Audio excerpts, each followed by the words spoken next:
Covid ಇಂದ ಕೆಲಸ ಮಾಡ್ತಿದೀವಿ. BBMPಗೆ ಈಗ ನಮ್ಮನ್ನ ಇದು ಮಾಡ್ಕೊಂಡು ನಾವು ಮೊದಲು NUHM ಅಂಡರಲ್ಲಿ ಇದ್ವಿ. ಈಗ ನಮಗೆ ಸ್ಯಾಲ್ರಿ ಬರೋದು 4 ತಿಂಗಳಾಯ್ತು. ಫೆಬ್ರವರಿಯಿಂದ ಸ್ಯಾಲ್ರಿ ಆಗಿಲ್ಲ.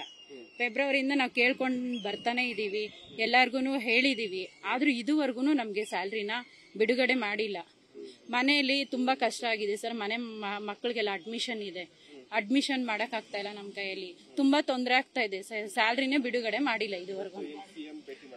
ಹೌದು ಸರ್, ನಮ್ಮ ಪ್ರಾಬ್ಲಮ್ನ ಅವ್ರ ಹತ್ರ ಹೇಳ್ಬೇಕು ಅಂತಾನೆ ಒಂದು ಲೆಟರ್ ಮಾಡಿಸ್ಕೊಂಡು ಕೊಡೋಣ ಅಂತಾನೆ ಬಂದಿದೀವಿ ಸರ್. ನಮಗೆ ಈಗ ಫಿಕ್ಸೆಡ್ ಮಾಡಿರೋದು 6,000 ಮಾಡಿದ್ದಾರೆ. 5,000ನೇ ಈಗ ನಮ್ಗೆ ಸದ್ಯಕ್ಕೆ ಬರ್ತಾ ಇರೋದು. 6,000 ಮಾಡಿದ್ದಾರೆ, ಇನ್ನೂ ಬಿಡುಗಡೆ ಆಗಿಲ್ಲ. ಅದು ನಾವು ಯಲಹಂಕ ಝೋನ್ ಅವರು ಸರ್. ಎಲ್ಲಾ ಝೋನ್ ಅವ್ರಿಗೂ ಸ್ಯಾಲ್ರಿ ಆಗಿದೆ.